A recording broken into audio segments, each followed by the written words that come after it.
Bismillahirrahmanirrahim. Assalamualaikum warahmatullahi wabarakatuh. Halo sahabat sekalian, masih bersama kami di channel Pecinta Sejarah Official. Kali ini kita akan membahas salah seorang sahabat yang kematiannya membuat arsy Allah Subhanahu wa Ta'ala bergetar. Siapakah dia?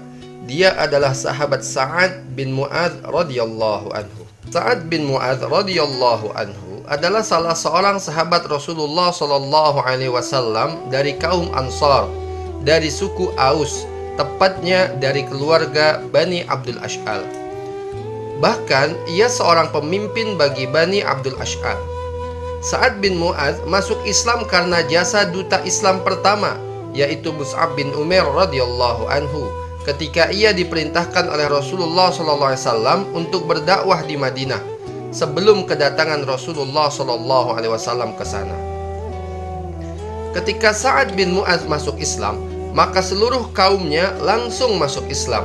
Sa'ad bin Mu'adz radhiyallahu anhu berkata kepada kaumnya, "Wahai Bani Abdul Ash'al, apa pendapat kalian tentang diriku di tengah kalian?" Mereka menjawab, "Engkau adalah pemimpin kami, orang yang paling kami ikuti pendapatnya, dan orang yang paling kami percaya." Sa'ad pun melanjutkan, "Maka tak seorang pun di antara kalian, baik laki-laki maupun wanita, berbicara denganku sebelum kalian beriman kepada Allah dan Rasul-Nya."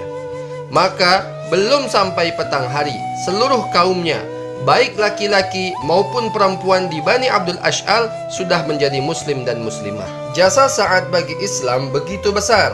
Ketika perang Badar, ialah orang yang memberikan pendapat mewakili kaum Ansar kepada Rasulullah Shallallahu Alaihi Wasallam untuk melanjutkan peperangan ke Badar. Bahkan ia ditunjuk oleh Rasulullah Shallallahu Alaihi Wasallam untuk menjadi pemimpin bagi pasukan pelindung Rasulullah Shallallahu Alaihi Wasallam.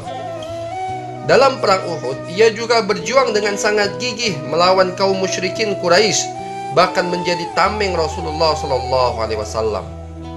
Dalam perang Khandaq atau Ahzab, ia juga berjuang bersama Rasulullah Shallallahu Alaihi Wasallam. Dan di perang inilah lengannya terluka terkena panah Hibban bin Qais al-Araqah.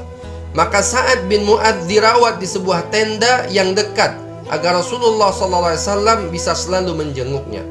Dalam keadaan luka ini, Sa'ad bin Mu'adz berdoa kepada Allah Subhanahu wa Ta'ala agar tidak mencabut nyawanya sampai ia bisa memerangi Bani Quraisyah, salah satu suku Yahudi Madinah yang berkhianat kepada Rasulullah SAW di perang Ahzab.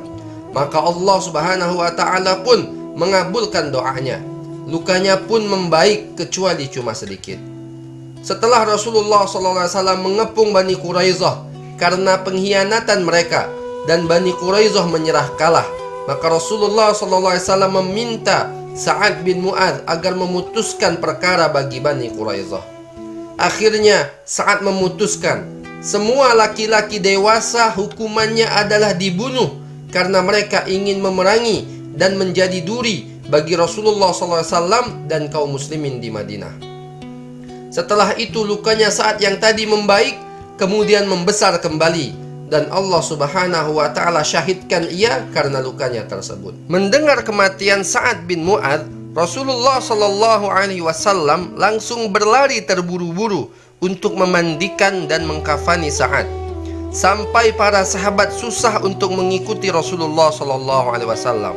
Kemudian para sahabat bertanya kepada Rasulullah Shallallahu Alaihi Wasallam, "Ya Rasulullah, kenapa engkau terlalu terburu-buru?" Maka Rasulullah Shallallahu Alaihi Wasallam menjawab, "Aku khawatir kita didahului malaikat untuk memandikannya, sebagaimana yang terjadi pada Hanzalah radhiyallahu anhu pada perang Uhud." Kemudian Rasulullah SAW mengatakan, "Sesungguhnya arsy-Nya Allah Subhanahu wa Ta'ala bergetar karena kematian Sa'ad bin Mu'adz radhiyallahu anhu." Para sahabat sekalian, inilah kisah hidup sahabat Nabi yang sangat mulia, yang seluruh hidupnya hanya ia berikan untuk Allah Subhanahu wa Ta'ala dan Rasulullah Sallallahu Alaihi Wasallam. Mudah-mudahan Allah Subhanahu wa Ta'ala selalu meridhoi semua sahabat Rasulullah Sallallahu Alaihi Wasallam. Terus dukung channel kami agar selalu memberikan konten yang bermanfaat dengan cara like, share, and subscribe. Assalamualaikum warahmatullahi wabarakatuh.